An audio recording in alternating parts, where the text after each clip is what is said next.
Assalamualaikum warahmatullahi wabarakatuh. Salam sejahtera bagi kita semua.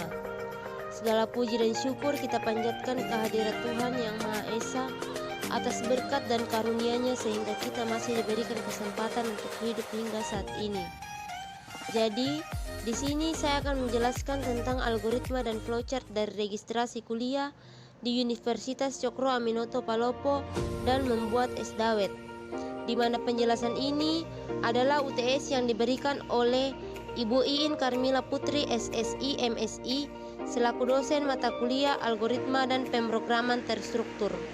Namun sebelumnya itu saya akan memperkenalkan diri saya. Nama saya Yulfa dari kelas 1N Teknik Komputer Prodi Informatika dengan NIM 20044111590.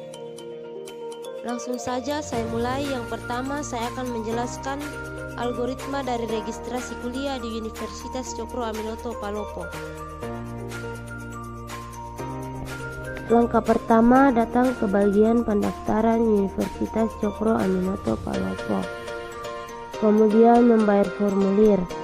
Setelah itu menyelesaikan administrasi, lalu mengikuti tes. Selanjutnya melengkapi persyaratan. Setelah itu menyerahkan persyaratan. Kemudian pihak kampus akan mengecek kelengkapan berkas. Jika kelengkapan berkas memenuhi syarat, pihak kampus memberikan alma mater, kartu mahasiswa, jadwal moral dan kuliah perdana. Dan terakhir mengikuti moral dan kuliah perdana. Demikian algoritma dari registrasi kuliah di Universitas Cokro Aminoto Palopo. Selanjutnya saya akan menjelaskan algoritma yang kedua, yaitu membuat S-Dawet. Pertama-tama siapkan alat dan bahan. Kemudian masak dawet, di mana bahan-bahannya meliputi tepung beras, tapioka dan air pandan. Masak hingga matang dan meletup-letup. Setelah matang, kemudian angkat dan dinginkan.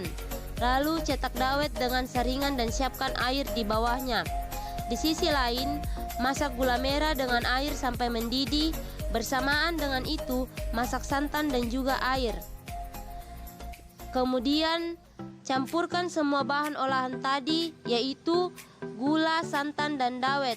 Beri es batu agar segar. Es dawet pandan siap disajikan. Selain algoritmanya, ada pula flowchart dari kedua langkah-langkah tersebut. Dan pertama-tama saya akan menjelaskan flowchart dari registrasi kuliah di Universitas Cokro Aminoto Palopo.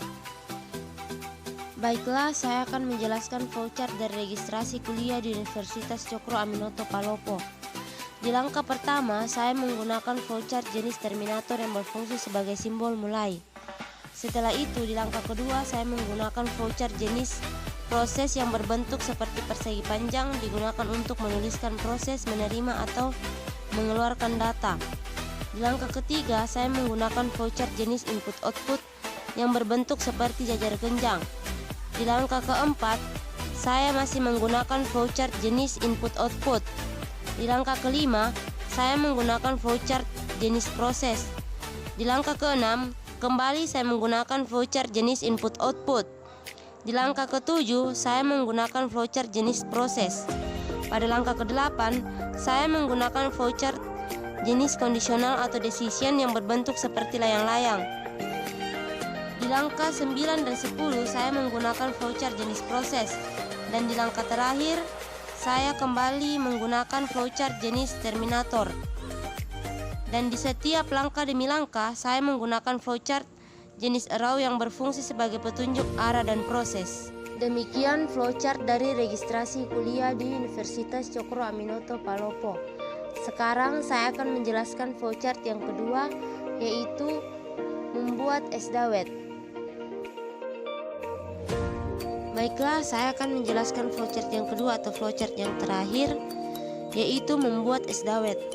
Pada langkah pertama, saya menggunakan flowchart jenis terminator yang berfungsi sebagai simbol mulai.